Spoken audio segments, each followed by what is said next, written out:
welcome to another video of poetry.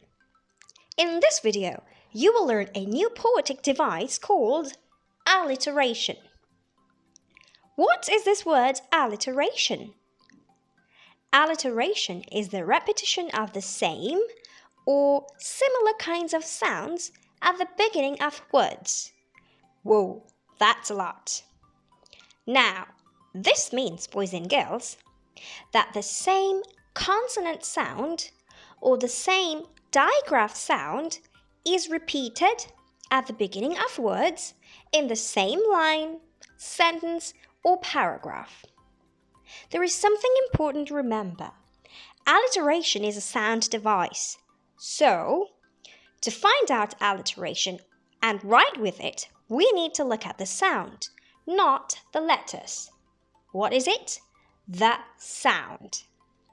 Now, we said that alliteration is when the same consonant sound or the digraph sound is repeated. Now, let's see what these are. There are 26 letters in the alphabet, out of which 5 are vowels and the rest 21 are consonants. So, all the letters except for A, E, I, O, U are consonants, like B, P, K. Digraphs are when two letters make one sound, like th, ch, sh, wa. Now, there are 2 letters in each of these digraphs. Here's some more. So, when these sounds are repeated at the beginning of words, that's called alliteration. Alliteration is found in many ways, not just in poems, but even in sentences, rhymes, in stories, in tongue twisters, and even in names. Let's look at each of these in a while. But before that, let's learn, why are we learning about alliteration? Boys and girls, it helps us to be good writers. Now, good writers write well, don't they?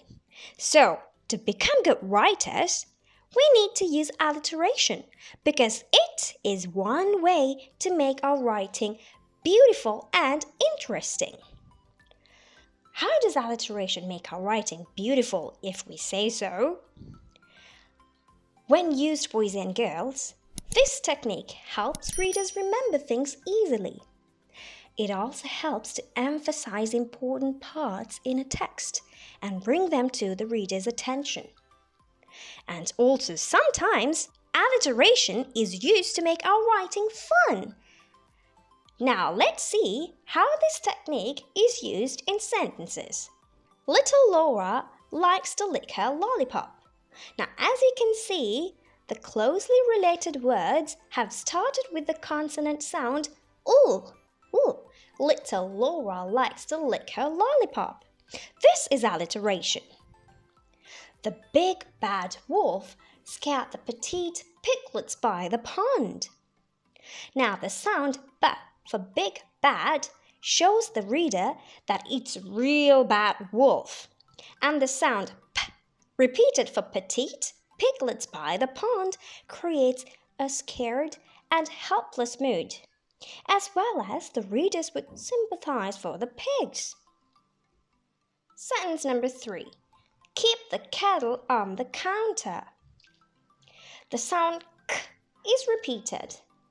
But do you notice something here?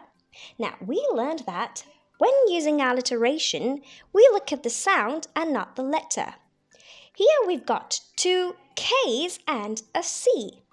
The letters are different, but we're not worried because alliteration means a sound device.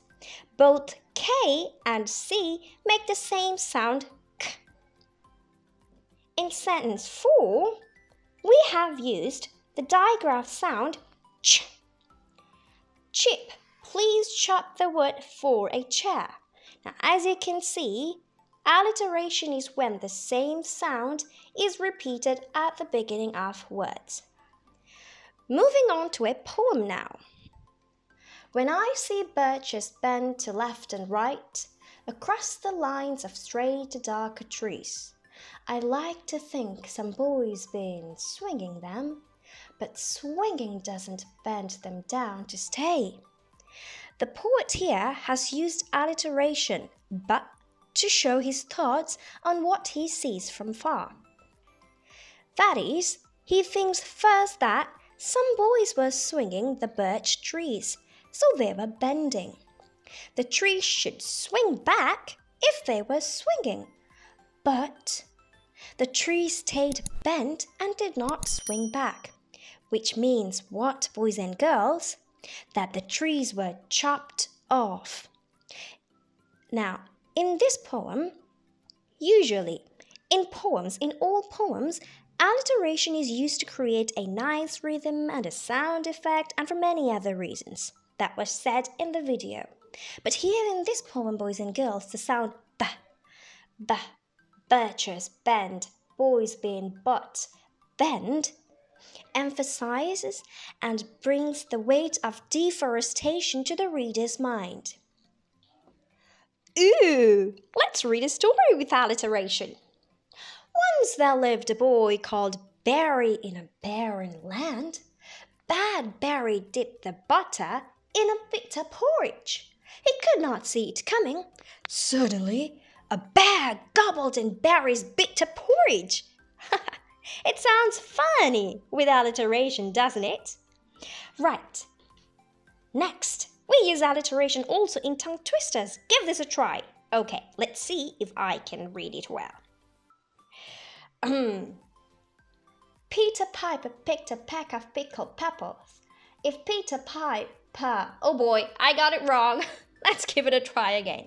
Peter Piper picked a peck of pickled peppers. If Peter Piper picked a peck of pickled peppers, where's the peck of pickled peppers Peter Piper picked? Ooh, a lot of alliteration.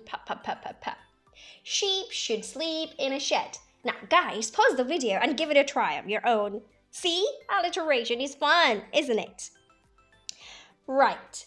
As you can see, alliteration can be seen often and can be used in many ways. Now, take a look at these names that you already know. They all have alliteration in them. Coca-Cola, Donald Duck, Peter Parker, Peppa Pig, SpongeBob SquarePants, Mickey Mouse, and Wonder Woman. All right. Now, boys and girls, it's time for us to write with alliteration. Let's build a sentence. Look at this picture. There's a treasure map. Treasure map starts with the letter T sound. There's a boy. So, since the treasure map starts with the sound T, let's name this boy Tom. There is also a little girl who looks like she's inviting Tom to play. Now let's call this little girl Tilly. So we have treasure map, Tom, and Tilly. Right. Now our sentence is, Tom took time to make a treasure map for Tilly to play treasure hunt. Do you guys see that we've started a lot of words with the sound T? Here's alliteration. Time to create a full-lined poem using the picture. What do we see here? We see the sky, the sun, sailors, sails, and the sea. The sound S. Let's read the poem. Here we go. The sky is blue, the sun shines bright. The sailors pulled the sails at sea. So much beauty in one scene. Do you see that we've started so many words with the letter S? But do we look at the letter or the sound? The sound! So which means this poem is full of sounds, right? There's alliteration. Here's a story.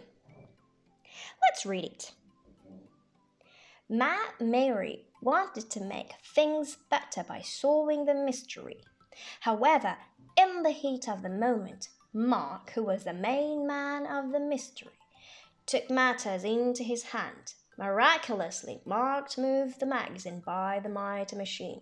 The mischievous soul of the minister manager had stolen the monument. What do you think? There we go. Now, this story sounds like a serious one. Now you know what, why, and how we use alliteration. Now it's time for you guys to give it a try. So try it out. Try to build your own sentence, rhymes, and stories with alliteration. Thanks for watching. And remember to subscribe and click the bell to be the first one to be notified of a new video coming out from Learn on the Go. Bye!